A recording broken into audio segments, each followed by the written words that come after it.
여의도 사사건건입니다. 오늘은 월요일에 함께하는 두 분, 서정욱, 장윤미 변호사가 나와 있습니다. 안녕하십니까? 안녕하세요. 앞서 주요 뉴스에서 전해드린 윤 대통령이 오늘 신임 비서실장에 정진석 의원을 임명하는 인선을 직접 발표했는데요. 자, 여러 후보 중에서 왜 정 의원을 선택했을까요? 제가 알기로 이제 원희룡 장관, 그다음에 장제원 의원 이런 분들도 이제 거론됐는데 결국 최종적으로 이제 정진석 의원은요. 제가 보기에 야당과 소통이나 협치 이걸 좀 중시한 게 아닌가. 원희룡 장관은 이제 직전까지 이재명 대표하고 선거에 치열하게 다퉜고요. 그다음에 장제원 의원은 좀 이게 강성의 이미지가 있는데 그에 비해서 이제 그 정진석 의원은 상당히 좀 성격이 원만하고 그다음에 그 기자 출신으로서 언론하고도 이제 그 소통이 잘 되고요. 무엇보다 이제 그 관료가 아니고 5선 국회의원이잖아요. 그렇다면 이제 국민하고도 소통이 가능하다. 이런 걸 종합해서 낙점한 게 아닌가 이렇게 보입니다. 정무용 비서실장의 필요성이 좀 제기됐던 상황이었죠. 정무 감각 그리고 또 야당과의 소통 또한 뭐 대통령하고 개인적 친분도 좀 있어야 되지 않겠습니까? 비서실장은? 그렇죠. 어떤 분은 이게 야당에서는요. 아니 왜 친윤을 갖다 쓰느냐 하는데 그러면 이게 이재명 대표는 반명 비서실장 씁니까? 말이 안 맞잖아요. 비서실장은 이제 참모 중에 최고 참모면 신뢰가 있어야지 직원도 할 수 있는 거죠. 사사건건 이게 제 프로처럼 사사건건 직원하면 안 되잖아요. 따라서 저는 뭐 개인적인 신뢰가 워낙 돈독한 거 그게 가장 중요한 원인이죠. 자. 장윤미 변호사님은 어떻게 보셨습니까? 여러 고려사항이 있었을 것 같은데요. 5선 의원이셨죠. 그렇기 때문에 일단 국회와의 소통이 원활할 거라는 점을 가장 큰 어떤 장점으로 꼽지 않았을까 싶기도 하고요. 또 이명박 정부 때 정무수석을 역임한 바가 있기 때문에 어떤 정무와 관련한 이제 업무를 수행했던 전력이 있었고 지금 대통령실에 이른바 정무 라인이 제대로 기능하는 것이 맞느냐라는 물음표가 상당히 많았는데 그 부분에 대해서 보완제 역할을 해줄 정치인으로 대통령께서 낙점하신 것으로 보이는데 다만 이제 지금도 재판을 받고 있는 사안 중에 하나가 고 노무현 전 대통령을 이제 폄훼했다는 혐의로 1년에서 그러니까 1심에서는 징역형까지 나왔던 바가 있고요. 또 과거에 조선이 망한 부분 뭐 이렇게 이야기를 하면서 일본군 침략이 아니라 안부터 썩었기 때문이다라고 이를테면 이제 식민사관과 비슷한 좀 언사를 하신 부분이 있어서 민주당에서는 또 비토하는 논평을 낸 것으로 알고 있습니다. 그렇군요. 오늘 그 인선 발표를 윤 대통령이 직접 하지 않았습니까? 뭐 그동안 뭐 야당이 부족하다고 한 것 중에 뭐 지금 말씀하신 대로 그 총선의 악재가 됐던 그런 부분들도 이제 정무적인 판단이 좀 아쉬웠던 그런 문제들이었는데 그 부분은 이제 말씀하신 정무 감각 그걸로 좀 하겠다는 그 의지를 보여준 걸로 보이고 다만 그 소통 문제 오늘 브리핑실에서 직접 대통령이 나와서 이제 뭐 질의응답도 받고 했거든요. 어떻게 보셨어요? 전 대단히 보기 좋았습니다. 그리고 국민들께 드리는 신호로도 아 이제 대통령이 정말 바뀌시려나 보다라는 그런 이미지를 주긴 충분했다라고 생각합니다. 오늘 이제 한 조간에서 대통령이 앞으로는 이제 참모들에게 나도 이제 정치를 하고자 한다라는 표현을 쓰셨다고 하는데 그동안은 이제 검찰총장에서 직행하면서 정치를 약간 좀 거리를 둔달까요? 정치는 뭔가 쇄신돼야 되고 바뀌어야 되는 대상화하는 개념으로 접근을 하셨던 것 같은데 정치도 전문가가 하는 거고 당연히 필요한 기능이 있는 것이죠. 그러니까 대통령께서 뭔가 국민과의 소통 그리고 야당과의 협치와 관련해 정치라는 표현으로 좀 진일보한 자세를 좀 만들어가겠다라고 말씀하신 그 이후에 보여진 변화된 태도라고 생각이 됩니다. 서정욱 변호사님 어떻게 보셨어요? 오늘같이만 하면 뭐 된다고 생각하세요? 아니면 그동안 말씀하셨듯이 이제 뭐 비공개 자리 같은 데서 이제 어떤 얘기라든가 이런 것들이 이제 뭐 기사화되고 뭐 공세의 빌미가 되고 이런 부분들이 있기 때문에 조심하는 측면도 있었는데 그럼에도 불구하고 이렇게 좀 돌파해야 된다고 보시는지요? 그렇죠. 저도 이제 장 변호사님 말씀에 전적으로 동의를 하고요. 정치하고 이제 좀 비교할 게 법치가 있거든요. 법치는 이제 그 흑백 논리예요. 범죄자냐, 유죄냐, 무죄냐, 범죄자냐 아니냐 이것만 가리는 게 법치거든요. 근데 정치는 답은 없어요. 정치는 주고받는 겁니다. 그리고 이제 때로는 적하고도요 소통이 필요한 거 이게 정치거든요.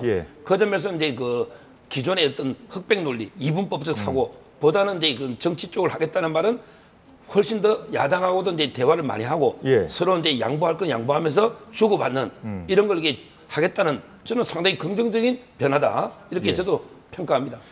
야당 대표하고 만나는 것도 정치 아니겠어요?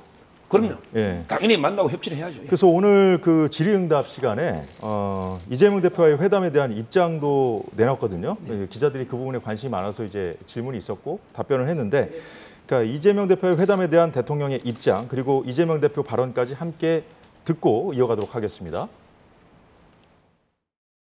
제가 하고 싶은 말을 하려고 초청했다기보다 이재명 대표의 얘기를 좀 많이 들어보려고 그렇게 해서 그런 용산 초청이 이루어진 것이고, 일단 좀 서로 의견을 좁힐 수 있고 합의할 수 있는 이런 민생 그 의제들을 좀 찾아서 국민들 좀 민생 안정을 위해서 할 수 있는 몇 가지라도 좀 하자는 그런 얘기를 서로 하게 되지 않을까. 대통령을 만나 이번 총선에 나타난 민심을 가감없이 전달하도록 하겠습니다. 우리 정치가 국민의 먹고 사는 문제를 반드시 해결해야 합니다. 대통령실과 정부 그리고 국회가 함께 변해야 합니다. 국민을 위한 변화를 두려워해서도 또 주저해서도 안 될 것입니다. 이번 회담이 국민을 위한 정치 복원의 분기점이 되기를 기대합니다. 예, 서정훈 변호사님, 오늘 이제 양측 입장 좀 뜯어보기 전에 방금 전에 민주당에서 이제 기자들에게 공지한 게 있어요. 예.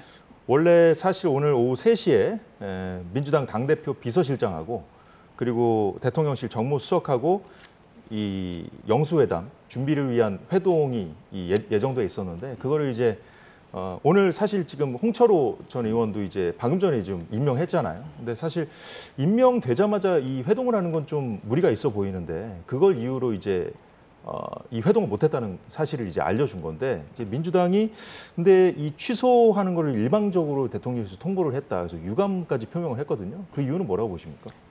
지금 이제 그 한호섭 정무수석이 오늘 마지막 퇴임인데, 예. 근데 협의를 한다는 게 말이 안 맞잖아요. 당연히 새로운 정무수석이 협의를 해야 되는 거 아닙니까? 하루 이틀 늦어지는 거에 불과하거든요. 그렇죠. 하루 이틀. 이걸 가지고 이제 뭐 민주당에서 굳이 유감으로 이렇게 할 필요는 저는 없다. 충분히 이해할 수 있는 입장 아닙니까? 더군다나 이제 정진석 비서실장은 현역 의원이에요. 아직. 근데 현역 의원은 총리하고 국무위원 빼고는 겸직이 안 돼요. 그러니까 이제 그 의원직을 사퇴를 해야 되거든요. 예. 근데 김진표 의장이 지금 외국 출장 중을 알고 있습니다. 그래서 아마 이제 그 전자문서로 결재를 해주겠죠. 회기 중이 아닐 때는 의장이 하거든요. 회기 중에는 이것도 표결해야 됩니다. 사퇴 아무나 하는 게 아니에요. 의원직 사퇴도. 그러다 보니까 이제 그 정식 임명이 비서실장이 하루 늦어지고, 그다음에 오늘 정무수도 바뀌기 때문에 뭐 내일은 모레라도 이게 만나면 되는 거 아닙니까? 저는 이걸 가지고 이게 너무 뭐 회담이 마치 취소된 것처럼 처음에는 막 이런 식으로 과잉 그게 해석이 있었는데, 그거는 뭐 당연할 수 있는 수순을 봅니다.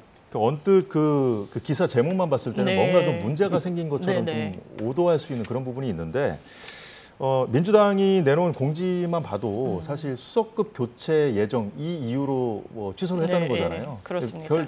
별 특별한 이유는 아니거든요. 그럼에도 불구하고 이렇게 유감을 표한 이유는 지금 사실 그 양쪽이 이제 회담 의제라든가 시기를 놓고 좀 기싸움이 벌써 전개되고 있는 거 아니냐 이런 관측이 나오는 상황에서 네. 벌어진 일이기 때문에 네. 이게 좀 그런 관점에서 좀 봐야 되는 문제인지. 그런 부분이 있는 것 같습니다.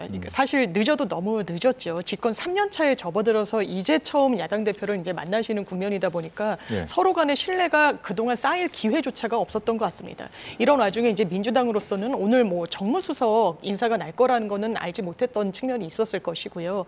그러면 뭐 우리가 수석 교체가 있으니 그 회담을 연기하자고 했을 때 정말 회담의 진정성이 있나라는 물음표를 잠깐이라도 가졌을 수는 있을 것 같습니다. 왜냐하면 회담을 전격 제안하는 그 과정을 보더라도 대통령께서 그 전에는 뭐 만남이나 이런 의사표시의 어떤 징조가 전혀 보이지 않았는데 4월 19일 금요일 날 사실 그 4.19 기념식에 가실 때도 야당 대표와 동선을 일부러 좀 엇나가게 일찍 좀 조문을 하신 게 아니냐라는 또 의혹 제기도 있지 않았었습니까? 그런 와중에 이제 지지율과 관련해서 여러 좋지 않은 지표가 나오던 끝에 대통령의 어떻게 보면 전격 결단으로 보이다 보니까 이게 그렇다면 혹시 주저하거나 이런 부분이 있지 않을까라고 하지만 사실 말씀 주셨다시피 정무수석이 오늘 교체가 됐고요. 신임 이제 낙점이 된 부분이 있고 그리고 비서실장도 사실 오늘 과연 되느냐 아니냐 오전까지만 해도 정확하지가 않은 시점 아니었습니까? 예. 이런 부분과 관련해서 대화가 물밑에서 충분하다면 민주당으로서도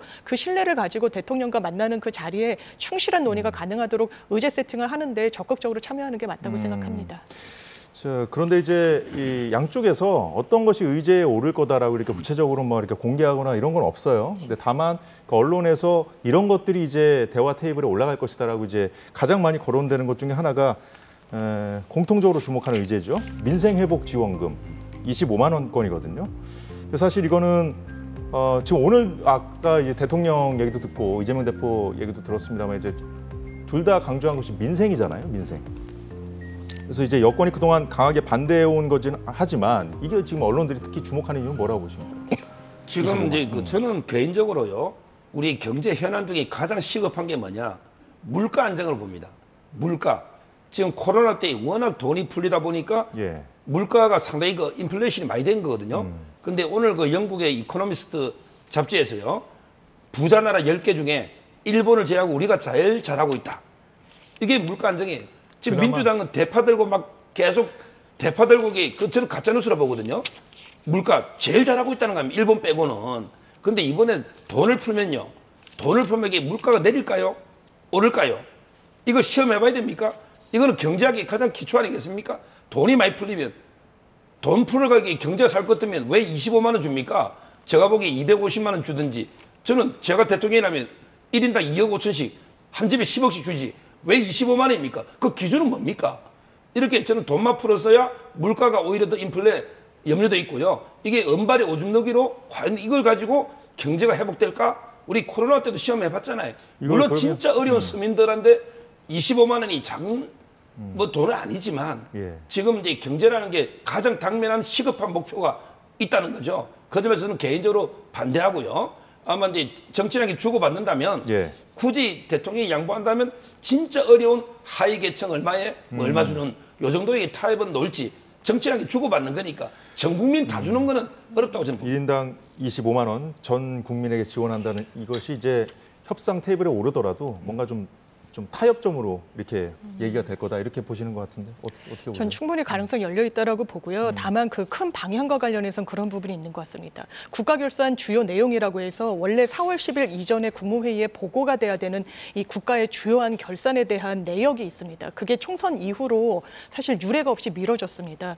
왜냐하면 뚜껑을 딱 열어봤더니 87조 세수 펑크가 났었거든요. 전문가들이 이렇게 지적합니다. 윤석열 정부의 어떤 경제 정책 중에 가장 주요 골자는 재정 건전성이었어요. 세금을 상당히 아꼈습니다. 그런데 왜 이렇게 적자가 나느냐? 세금이 거치질 않는다는 거예요. 시장이 얼어붙어서라는 겁니다.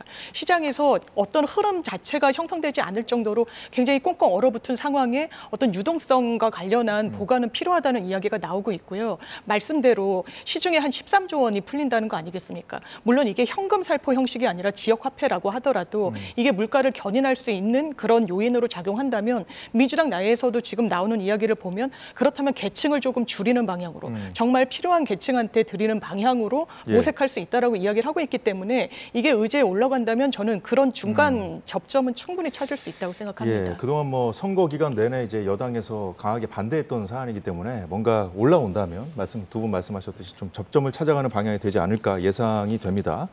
또 거론되는 의제 중에 하나가 이제 의정 갈등인데 의정 갈등을 비롯해서 좀 이게 접점을 찾아갈 만한 민생 현안들이 더 있을까요? 어떻게 보십니까? 이게 저는 제일 중요한 현안을 봅니다. 국민의 생명이 달린 엄청나게 의료 대란이 오면 큰일이거든요. 근데 옛날엔 문재인 대통령 때도 이제 그 정원을 추진했었잖아요. 못했지만. 그래서 저는 민주당도 그 의대 정원 늘리는 걸 반대하지 않을 거로 보거든요.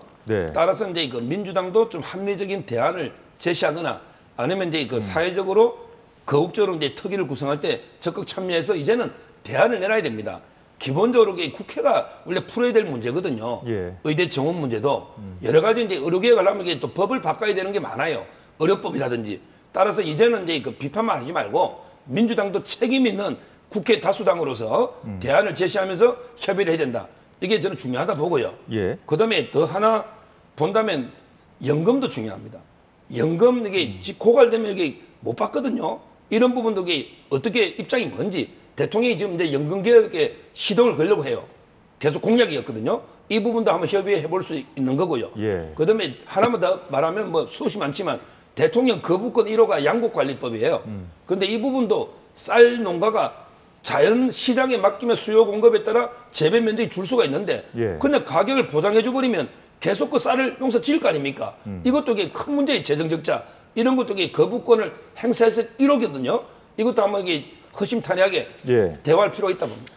어쨌든 지금 서 변호사님 말씀대로 어느 정도 허심탄회하게 얘기를 네. 좀 해서 좀 접점을 찾을 수 있는 것들은 어쨌든 맞습니다. 민생 법안들 아니겠어요? 예, 네. 지금 말씀 주신 게 다 민생과 직결된 부분이고요. 지금 환자분들 아우성입니다. 실제로 의사분들도 뭐 과로가 원인인지는 진단이 정확히 나와야 알겠지만 지금 뭐 돌아가시는 분들도 나오고 있기도 하고요. 그래서 민주당이 낸 대안이 있습니다. 이를테면 당정의민, 그러니까 당과 정부와 함께 민주당과 의사협회가 사자 테이블에서 한번 논의를 해보자. 예. 민주당의 입장도 지금 여당의 입장과 방향성은 비슷한 거 아니겠습니까? 의대 정원의 확충은 필요하다. 문재인 정부 때도 이 400명씩 이제 순차적으로 10년 단위로 이제 늘려가자라고 했지만 코로나 전국에서 이게 관철되지 못했던 측면이 있습니다. 그렇다면 논의를 못할 게 아닌 거죠. 그리고 지금 정부에서도 약간 한 발 물러서지 않았습니까? 왜냐하면 이미 배분된 의대 정원과 관련해서 대학의 자율성을 주겠다는 건 적게 뽑을 수도 있는 재량을 부여하겠다고 한 것이니까요. 예. 그런데 지금 의사협회에서는 원전 재검토가 아니면 논의를 할 수 없는 것처럼 이렇게 강경한 입장만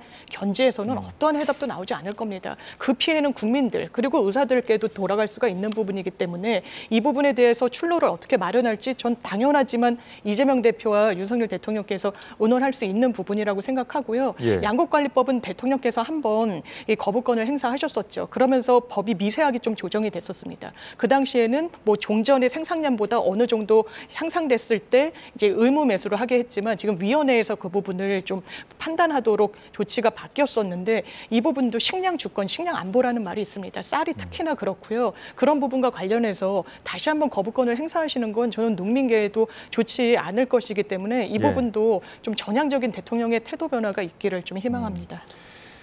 국무총리 인선은 어떻게 이것도 의제에 오르겠죠? 어떻게 보세요? 아무래도 그럴 수밖에 없어 보입니다. 이를테면 다소 민주당 입장에서는 뜬금없지만 박용선 카드, 양정철 카드가 대통령실에서는 부인했지만 여전히 일각에서는 살아있는 카드 아니냐. 특히 박용선 전 장관에 대해서는 이런 이야기도 나오고 있지 않습니까? 그럼 민주당 입장에서는 야당 대표 아무런 협의도 없고 만남도 없이 이렇게 야권 인사들을 중용하겠다는 이런 보도들이 나오면 박지원 전 장관이 이야기했듯이 이거 사람 빼가기 아니냐, 이거 분열책 아니냐 이렇게 생각할 수도 있는 것이거든요. 그렇다면 뭔가 국무총리는 특히나 이 민주당의 동의가 반드시 선제돼야 되는 부분이 있기 때문에 예. 어떤 여러 인물에 대해서 의견 조율은 당연하지만 어렵게 만난 자리인 만큼 반드시 필요하다고 생각됩니다. 서 변호사님은 어떻게 보십니까? 윤 대통령이 이재명 대표와 만나서 좀 적임자를 추천해달라 이런 얘기를 할 수 있다고 보시는지요?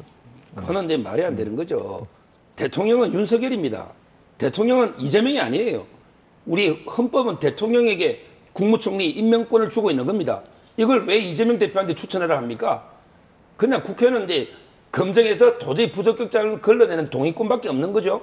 저는 소신껏 대통령이 먼저 후보를 예. 분을 보고 물론 이제 그 협의는 할 수 있겠지만 절대 인사권을 거국내각식으로 이렇게 이재명 대표에게 양보해서는 안 된다.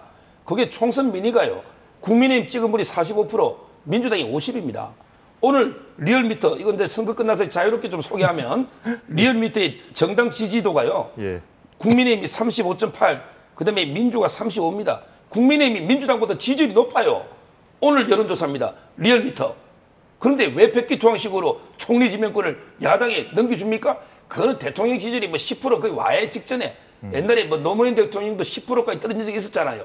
또 박근혜 대통령도 아주 이제 힘들 때 그때는 거국 내각 이런 게 나오지만 예. 지금 윤 대통령 3년 남아있고 지지율이 엇비슷하잖아요. 그러니까 거국 내각을 꺼낼 그런 단계, 그런 상황도 아니다. 전혀 이런 아니고 말씀을 하시는 민심이 지금 거고. 엇비슷하잖아요. 그러면 협의는 할 필요가 있다고 하셨잖아요. 그렇죠. 그럼 협의와 그러면 이제 야당의 의견을 어느 정도 받을 건지 이 부분은 조금 이제 그래도 밸런스를 맞춰야 될 상황인 것 같은데 어느 정도 뭐 협의를 의견을 해도 구해야 될까요? 저는 예를 들어 이제 국민의힘 의원 중에 뭐 권영시 의원이다 또는 주호영 의원이다 여러 이제 분들을 한번 대통령이 거론해보고 아마 이제 극렬 반대하는 정도가 아니라면 이재명 대표도 마음에 안 든다 해서 그걸 무조건 반대하면요. 아무 하자가 없는데 무조건 반대하면 국민이 또 심판합니다. 민주당이 오만하다고. 따라서 저는 뭐 아주 아까처럼 이게 박영선 이런 분은 안 돼요.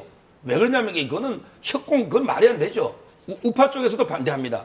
따라서 그게 아니고 이제 그 합리적으로 보수 측의 인사를 제안하면 이재명 대표도 특별한 하자가 없다면 저는 동의해 주는 게 그게 협치입니다. 그 말씀하신 대로 그 민주당이 자칫 오만 프레임에 빠질 수도 있겠다고 조금 이제 당 일각에서도 좀 염려할 수 있는 부분은 뭐냐면 이 특검 전국을 끌고 가겠다고 예고를 한 상황이잖아요. 근데 이거 너무 또 거칠게 정부를 몰아세웠을 때 혹시 역풍이 불지 않을까 이런 우려가 지금 있는 것으로 전해지고 있거든요. 그래서 이번에 이제 의제 관련해서 이 김건희 여사 특검법이라든가 이런 것까지 얘기를 할지 말지에 대해서 민주당 내에서 뭐 강경파와 온건파 사이의 의견이 지금 갈리는 걸 좀 전해지고 있어요. 이 상황 어떻게 보세요? 지금 이제 특검법이 3개가 있는 게 최상병 특검은 윤석열 특검법입니다. 그다음에 김건희 특검법, 그다음에 조국 당에서는 한동훈 특검법까지. 예. 틈만 하면 이게 특검법 또 좀 있으면 이화영 술자리 해외했다고 특검하자. 계속 특검 하는데 예. 이러면 안 되고요. 제가 보기에 그 한동훈 특검법은 진짜 말도 안 되는 거고, 그다음에 이 김건희 여사 특검법도 다 그 전문가들한테 물어보세요. 그 1인 매매하는 거는 주가 조작이 될 수가 없어요. 형량이 큰 것도 아니고 그것도 이게 말이 안 되고요. 그렇다면 저는 다 개인적으로 다 반대하는데 정치라는 게 또 주고받는 거 아닙니까? 예. 그렇다면 최상병 특검법이 있죠. 예. 이 부분은 이제 독소 조항을 좀 뺀다는 전제하에 독소 조항을 뭐 이게 언론 브리핑이나 여러 가지 뺀다는 전제하에 이 정도는 협치라는 게 주고받아야 되니까 예. 저는 극렬 반대했지만 논리적으로 최상병 특검법을 근데 뭐 다른 특검법은 뺀다면 예. 독소 조항 몇 개를 빼고 요 정도는 이게 한번 대통령실도 검토해 볼 수 있지 않을까 이렇게 저도 입장 좀 바꾸는 처음입니다. 이거 KBS에서. 지금 여당 내에서도 지금 사실 뭐 일부 특검법, 그러니까 어떤 특검법에 대해서 그런 입장을 내느냐는 좀 입장이 갈리지만 뭐 수용을 하든 전향적으로 좀 하든지 아니면 사과를 하든지 이런 얘기가 나오는데 사실 이렇게 했을 때 지난번에 이제 서 변호사님 말씀하셨지만 특검 전국으로 갔을 때 이슈가 다 이렇게 빨아들이는 그런 블랙홀로 갈까 그걸 좀 우려하는 거잖아요. 그럼에도 불구하고 일부는 좀 전향적으로 좀 나서야 된다 이렇게 보시는 거군요. 그렇죠. 다른 이제 김건희 여사나 한동훈 특검법은 말이 안 되고 문제는 이제 이 최상병 특검법은 어떻든 간에 이제 그 우리 군인이 순직한 이런 사건이고요. 뭐 그러고 이제 그 안철수 의원이나 현실적으로 김재섭 당선자나 여러 명들이 공개적으로도 찬성표 던지겠다고 하고 있잖아요. 이 상태에서 대통령이 거부권 해도 재의결이 돼버려요. 100명이 안 되면 그러면 그때 되면 더 정치적 타격이나 후폭풍이 더 크잖아요. 따라서 저는 협의를 해서 합의를 해서 이제 몇 개 아까 독소조항 빼고 예. 통과를 시키는 이렇게 할 수밖에 없지 않나 이 현실 같아요. 서 변호사님도 좀 전향적으로 좀 네. 바뀌신 것 같은데 서 변호사님. 사실 예. 어떤 대통령과 1대1로 만나는 자리에서 특검을 특히나 여사와 관련한 특검, 뭐 한동훈 특검법이라고 일컬어지는 부분을 의제로 올리기는 저는 사실상 어려울 거라고 생각이 듭니다. 이를테면 이게 민주당 단독으로 뭔가 처리를 하거나 이럴 수 있다기보다는 범야권과 의논과 논의가 필요한 부분이고 특히나 최상병 특검법을 제외한 부분은 다음 국회 때 22대 국회 때 이제 발의가 될 수밖에 없는 부분이 있거든요. 시간도 상당히 많이 소요될 것으로 좀 예상되는 부분이 있고요. 그래서 만에 하나 특검과 관련해서 두 분이 말씀을 나누신다면 그 부분은 최상병 특검에 아마 국한될 수밖에 없겠다. 그리고 지금 짚어주신 대로 예. 여당에서도 이 부분은 받아야 된다는 목소리가 점점 좀 높아지고 있기 때문에 그 부분과 관련한 의견 조율은 충분히 있을 수 있다고 생각합니다. 의견 조율이 있을 수 있다 네. 이렇게 보시는 거군요. 앞서 그 서 변호사님 말씀하신 그 리얼미터 여론조사. 리얼미터가 에너지경제 신문 의뢰로 18일부터 19일까지 이틀 동안 전국 18세 이상 1,002명을 대상으로 해서 유무선 전화 설문조사 방식으로 했고요. 표본 오차는 95% 신뢰 수준에서 플러스 마이너스 3.1%포인트입니다. 예, 표면적으로 민생을 위해 만난다는 명분을 내세우고 있습니다만 야권은 중간평가 성격의 선거에서 크게 패한 이 대통령을 정면으로 겨냥해서 이제 특검 전국을 예고한 상황이고 이재명 대표는 이 재판 리스크, 촉각을 곤두세울 만큼 지금 사법 리스크가 지금 현실화되는 단계까지 온 상황이지 않습니까? 그래서 지금 사실 그 표면적인 거 이제 민생, 뭐 국민 얘기를 하고 있습니다만은 거야의 그 거센 공세에 지금 직면한 대통령하고 그리고 또 재판 리스크가 커진 야당 대표 이 만남을 통해서 추구하는 게 표면적인 거 말고 진짜 이유는 뭘까? 이게 지금 다들 궁금해하시거든요. 서 변호사님 어떻게 보세요? 그 특검은 이제 저 조금 전에 그 말씀드렸고요. 그다음에 사법 리스크 아마 이것 때문에 만남을 좀 만류한 분이 많아요. 혹시나 이제 검찰에 잘못된 신호를 주는 게 아니냐. 오히려 이제 이재명 대표에 대해서 뭐 구속을 안 한다든지 이래서 이제 걱정하는 의견이 많았는데 저는 이제 정치하고 법치는요 완전히 구별돼야 됩니다. 원리가 다릅니다. 앞서 말씀하셨잖아요. 정치하고 예. 법치. 예. 그렇죠. 따라서 이제 여의도하고요 서초동의 거리는 멀수록 좋아요. 서로가 이제 그 영향을 받아서는 안 된단 말이죠. 우리 법치는 살아 있는 거예요. 따라서 저는 대통령이 뭐 사법부에는 당연히 영향을 못 주는 거고요. 그거는 상권 분립의 사법부 독립이니까 따라서 이재명 대표 재판은 원칙대로 진행 신속하게 하면 되는 거고요. 그다음에 검찰도 마찬가지예요. 대통령이 검찰권에 개입할 수는 없습니다. 다만 이제 법무부 장관이 구체적 사건에 대해서 총장을 통해 지휘하는 거죠. 저는 이 부분은 이게 논의할 이유가 없다고 보여요. 그리고 검찰은 검찰의 원칙, 수사대로 법과 원칙, 예. 증거와 팩트가 가리키는 대로 처리하면 된다. 제가 보는 시각은 6월 7일 이화영 부지사 선고 있잖아요. 예. 거기에 보면 그분이 이재명 대표께 사전에 보고했다는 게 몇 번 있잖아요. 이거 막으려고 지금 술자리 해유 가짜뉴스 지금 저는 퍼뜨리고 있다 보고 있거든요. 그렇다면 검찰은 6월 달에 그 이화영 선고되면 다시 한번 이재명 대표를 구속영장을 청구해야 된다. 저는 강력하게 주장합니다. 100억이 넘는 뇌물 혐의에 영장 청구 안 한 경우가 있습니까? 검찰은 일체 정치에 고려하지 말고 자고우면하지 말고 오로지 원칙에 따라 이재명 대표 다시 구속영장을 청구해라. 그때 법카하고 쪼개기 후원까지 포함해서 이렇게 강력하게 촉구합니다. 서 변호사님 말씀을 요약해 보면은 이제 영수회담 같은 경우에 이제 정치의 영역이기 때문에 뭐 주거니 받거니 할 수 있지만 그 안에서 이제 특검법도 논의할 수 있고요. 이제 법치의 영역은 또 따로 법치의 영역대로 가야 된다 이런 말씀하셨는데 또 그렇게 치면 야당 같은 경우에도 이제 특검 법안 네. 그것도 이제 법치의 영역이라고 야당은 볼 거 아니에요. 그렇죠. 예. 네.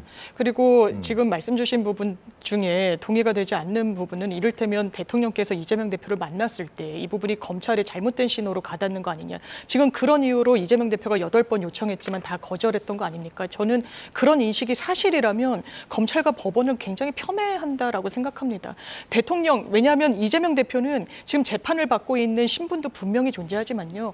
야당의 대표라는 신분, 그리고 그 야당이 지금 제1당이 됐습니다. 네. 그렇다면 그 부분과 관련해서 그 여서야대 국면에서 5년 내내 국정 운영을 하셔야 되는데 만나지 않을 도리가 없는 것이죠. 그리고 제가 이게 주신 질문의 취지를 이해한다면 뭔가 양자에게 정치적 의도나 속내가 또 별따로 있는 거 아니겠느냐라는 취지로 읽히는데 대통령께서는 당연하지만 국명 전환용으로 야당 대표를 만나시는 부분도 분명히 있을 겁니다. 예. 근데 이재명 대표가 뭔가 본인을 둘러싼 사법 리스크와 관련해서 대통령을 만나는 게 유리하다고 사고하진 전 않을 거라고 생각합니다. 마찬가지로 대통령을 만난다라고 해서 법원과 검찰이 수사할 걸 안 하고 판결할 걸 안 하고 지금 그런 사법 시스템은 아니기 때문에 정말 정치 영역에서의 만남 그 부분에 좀 문제의식을 갖는 게 맞는 것 그렇다면 같습니다. 이제 국면 전환용으로 만나서는 안 된다는 것은 대통령에게도 적용이 되는 것이고 네네. 야당 대표, 이재명 대표에게 적용되는 거다 이런 말씀이세요? 저는 오히려 국면 전환용으로 만난 것 자체가 나쁘다고 평가하지 않습니다. 만남 자체도 의미가 있는 예, 거죠? 예. 대통령께서도 뭔가 지지율이 답보 상태고 사실 총선 이후에도 지지율이 조금이라도 반등하거나 이러지 않았거든요. 오히려 이제 갤럽 조사 같은 경우에서는 많은 폭으로 떨어진 부분도 있기 때문에 이런 부분을 여론으로 인식하시고 이 야당 대표를 만나는 게 오히려 한 돌파구가 될 수 있겠다는 판단이 저는 잘못됐다고 생각하지 않습니다. 네, 그런데 지금 여권에서는 이 야당과의 관계도 중요합니다만 윤석열 대통령과 한동훈 전 비대위원장 사이에 이 묘한 이 긴장 관계가 형성되는 것을 주시하면서 갈등은 안 되고 두 사람부터 빨리 만나야 한다는 목소리가 커지고 있습니다. 윤 대통령이 이재명 대표에게 회담을 제안한 지난 금요일 한동훈 전 위원장에게 이번 주 월요일 그러니까 오늘이죠. 오찬을 제안했지만 한 전 위원장이 건강상 이유를 들어서 완곡하게 거절했다는 사실이 알려지면서 당내 불안감과 우려가 커지고 있습니다. 무슨 결별이겠습니까? 그런 건 아닐 거고요. 한동훈 비대위원장이 아마 몸이 안 좋은 건 사실이에요. 그렇기 때문에 너무 그렇게 성급하게 생각할 건 없을 것 같고요. 네. 그걸 뭐 결별이라고 표현한 거에는 동의할 수가 없습니다. 아무리 지금 한 위원장이 백수 상태이지만 예, 예. 금요일 날 전화해서 월요일 오찬을 정하기로 했다는 건 조금 전 그 부분이 좀 이해가 안 되고요. 많이 소진됐다고 해야 될까요? 그간 이제 총선 과정에서. 그래서 되게 육체적으로 이렇게 힘든 상태인 것은 분명한 것 같습니다. 서 변호사님, 예, 어떻게 보세요, 이 상황? 뭐 제가 보기에 그 두 분 사이에 뭐 서로 섭섭한 마음이 약간 있을 수는 있다 봐요. 왜 그러냐면 이제 윤 대통령 입장에서 보면 진짜 발탁해 가지고 비대위원장까지 모든 걸 줬는데 너무 이제 차별화 전략으로 간다. 이런 게 섭섭할 수 있고요. 그다음에 한 위원장 입장에서도 대통령실이 좀 도와줘야 되는데 자꾸 대파 논란이나 호주 이종섭 대사 논란부터 서로가 이제 섭섭할 수 있는데 그렇지만 이제 극복 못할 그 정도의 심각한 저는 갈등은 아니다. 예. 모든 게 인간관계에서 어떻게 항상 좋을 때만 있습니까? 저는 두 분 다 크게 생각해 보면 충분히 이해하고 다시 옛날에 그 운명 공동체 동지적 관계로 충분히 갈 수 있다. 이런 생각이 들고요. 예. 그다음에 이번에 한 위원장이 진짜 몸이 안 좋다고 합니다. 모든 걸 이렇게 쏟아붓지 않습니까? 소진할 정도로. 따라서 이걸 건강 문제로 완곡하게 좀 미룬 걸 너무 확대 해석해서 마치 이게 결별한 것처럼 이렇게 해서는 안 되고요. 아마 조만간 제 생각에 조만간 오찬이 다시 있지 않을까 이렇게 예상이 되고요. 예. 여기서 중요한 게 이렇게 오찬도 하시고 그다음에 그 개인적으로 한동훈 위원장을 독대도 저녁에 불러서 한 5시간 정도 뭐 제로 콜라든 뭐 하나 놓고 한 홍준표 시장은 4시간 했으니까 예. 한동훈 위원장에게 독대해서 5시간 정도 대통령과 허심탄회하게 이렇게 한번 대화해 보면요. 충분히 저는 다시 그 동지로 옛날에 눈에 넣어도 안 아플 사이잖아요. 얼마든지 저는 회복이 가능하다 이렇게 보고 있습니다. 지금 여당에서는 지금 사실 총선 끝나고 나서 이제 분위기가 좀 안 좋잖아요. 그 누구 때문에 패한 것이냐 이제 책임 공방도 좀 벌어지고 있는 그런 상황이라서 더더욱 이런 상황을 좀 걱정하고 있는 것 같습니다. 그래서 이제 보면 근데 이제 한동훈 전 위원장이 페이스북 글까지 좀 올렸잖아요. 주말 밤에. 그래서 이걸 좀 심각하게 보는 것 같아요. 어쨌든 다 같이 좀 힘을 모을 때다. 지금 이럴 때가 아니다라는 어떤 요지로 김영우 전 의원도 뭐 얘기를 하고 그것이 아마 그 당의 가장 큰 민심이 아닌가 싶기도 한데 계속해서 좀 이 문제 거리두기 하는 거 아니냐 한동훈 전 위원장이 이런 얘기도 계속 나오거든요. 저는 한 위원장이 글 올린 거는요. 뭐 윤석열 대통령을 겨냥했다고는 생각 안 하고 다만 이제 그 홍준표 시장이 계속 이제 뭐 폐쇄자가 됐다. 또는 이제 뭐 배신을 윤석열 대통령을 배신했다. 이 말을 듣고 한 위원장이 어떻게 참겠습니까? 그래서 이제 배신하는 거는 국민에 대한 것만 있지. 예. 자기는 이제 오히려 직언한 거는 용기다. 이런 데 글을 올린 거 아닙니까? 이걸 가지고 이게 윤 대통령과 저는 갈등으로는 안 보고 홍 시장에 대한 반박이다. 이렇게 보면 되고요. 예. 그다음에 중요한 게 이제 그 총선 책임론인데 백서를 내야 돼요. 근데 제가 제안 안 합니다. 총선 백서를 낼 때 남의 잘못은 지적하지 말자. 대통령실은 우리가 뭘 잘못했는지만 쫙 써내는 거예요. 그다음에 당이 뭘 잘못 쫙 써내는 거예요. 후보자는 내가 뭘 부족해서 써내는 거죠. 이런 걸 저희처럼 제3자 객관적인 분들이 취합해서 한번 이렇게 백서를 만들어보자. 남 탓하지 말고 본인이 부족했던 거 이것만 이렇게 적어내봐라. 이렇게 제안합니다. 근데 장 변호사님, 네. 근데 보통 이제 남탓만 하는 게 정치판이잖아요. 그렇죠. 근데 이제 한동훈 전 위원장을 먼저 대통령이 좀 홍 시장보다 그러니까요. 만나기 전에 네. 이재명 대표에게 또 만남을 제안한 직후에 또 이런 상황들이 좀 알려졌잖아요. 그러니까요. 그런 여론들이 있거든요, 당내에. 네, 그렇습니다. 사실 한동훈 비대위원장으로서는 대통령에 대한 엄청난 서운함이 있을 겁니다. 단지 총선 국면을 어렵게 했다라는 것뿐만 아니라요. 그 이후에도 아마 두 분이 전화 통화도 하지 않은 것으로 알려져 있기도 하죠. 그런데 홍준표 시장과는 그리고 홍준표 시장이 어떻게 했습니까? 거의 난타전을 폈습니다. 한동훈 비대위원장을 향해서. 그런데 그 먼저 4시간 독대를 하고 그 뒤에 한동훈 비대위원장과 만나겠다고 한다. 저는 지금 한동훈 비대위원장이 SNS에 글을 올리고 한 건 대통령과의 손절을 뜻한다고 생각합니다. 건강상의 이유를 표면상 이유로 들었지만 총선 선거 캠페인 중에도 안 하던 SNS를 했다는 건요. 그리고 입장 표명을 했다는 건 어떻게든 정치권에 레이더를 세우고 촉각을 곤두세우면서 체크하고 본인 입장을 정리해서 냈다라는 거예요. 굉장히 몸이 상해 있는지 좀 의문이 되는 측면이 있죠. 그리고 그 SNS 메시지라는 것도 의미심장합니다. 배신이란 건 잘못된 걸 지적하는 게 아니라고 이야기했어요. 여기서 잘못된 것의 주어는 대통령으로 보입니다. 왜냐하면 이 부분이 단순히 홍준표 시장을 겨냥하는 것으로 읽히지 않거든요. 그렇다면 이제 정치인 한동훈은 홀로서기가 시작됐다. 이 홀로서기는 누구로부터의 홀로서기냐? 바로 윤석열 대통령으로부터의 홀로서기가 본격화된다. 저는 하나의 신호탄이라고 생각합니다. 어쨌든 한동훈 전 위원장의 행보는 향후에 이제 여권의 그 지형과도 좀 관련이 있는 부분이기 때문에 저희도 예의주시하도록 하겠습니다. 시간이 거의 다 됐는데 짧게 한 가지만 여쭤볼게요. 민주당에서 이재명 대표의 연임, 당대표를 또 한 번 하느냐 마느냐 이거 관심이 지금 뜨거운 그렇습니다. 상황인데 그 상황에서 지금 아직까지 임기가 4개월 정도 남아있는 상황에서 주요 인선을 했거든요. 이거 어떻게 봐야 됩니까? 이 4개월 남은 상황에서 주요 인선안을 보면 이제 친명 체계로 구축했다라는 거에 대해서는 크게 평가가 엇갈리지 않을 것 같습니다. 찐명 중에서도 찐명이라는 얘기를 뭐 그런 하던데요. 평가도 나오는 부분이 있고요. 그렇다면 이게 단순히 4개월까지만 생각한 인사일 것인가 그래 보이지 않는 부분이 있죠. 지금 8월 달에 전당대회가 예정돼 있는데 이재명 대표한테 대항할 대항마가 사실 보이지 않습니다. 당내에서도 이번 총선을 통해서 이재명의 리더십이 확인받았다라는 기류가 상당히 높기 때문에 연임설을 넘어서 추대설까지 나오고 있는 상황의 인선안으로 이해하면 될 것 같습니다. 예, 서 변호사님 어떻게 보셨어요? 한마디로 근데 그 오만의 극치죠. 오만의 극치. 연임한 적이 있었습니까? 이런 식으로 그 완전히 그 1인 사당 이게 오만의 극치고요. 이렇게 되면요. 바로 이제 그 지방선거 다음 대선에서 국민들이 준엄하게 심판할 것이다. 이래 봅니다. 예, 오늘 두 분 말씀은 여기까지 듣겠습니다. 장윤미 변호사, 서정욱 변호사가 함께해 주셨습니다. 고맙습니다. 감사합니다.